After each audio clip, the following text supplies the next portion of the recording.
Dina sahaya simkuring sakumaha biasa rek caritakeun ala kadar silsilah thariqah anu sampai ka simkuring, tetapi lain berarti simkuring ahli thariqah hanya sekedar kawasiatan langsungkeun haul, langsungkeun tata cara. Sebab anu merenah jadi ahli thariqah kuarim ieu mah ala kadar silsilah hiji pun bapa kenging ti Abah Haji Dimyati, kenging ti guruna Kiai Arsyad bin Haji Ismail, oge kenging ti Kiai Dahlan bin Arjai Tanjakan,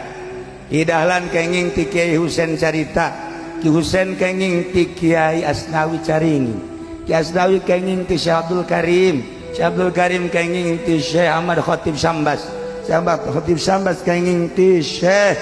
Syamsuddin, Syekh Syamsuddin kenging ti Syekh Muhammad Murad, Syekh Muhammad Murad kenging ti Syekh Abdul Fattah, Syekh Abdul Fattah kenging ti Syekh Usman, Syekh Usman kenging ti Syekh Abdul Rahim, Abdul Rahim kenging Abu Bakar, Abu Bakar Syekh Yahya Isamuddin, Syekh Waliuddin, Syekh Nuruddin, Syekh Syarifuddin, Syekh Syamsuddin, Syekh Muhammad Atak, oge kenging ti Syekh Abdul Aziz, Syekh Abdul Aziz kenging ti Ramana Tuan Syekh Abdul Qadir Al Jailani qaddasallahu sirrahul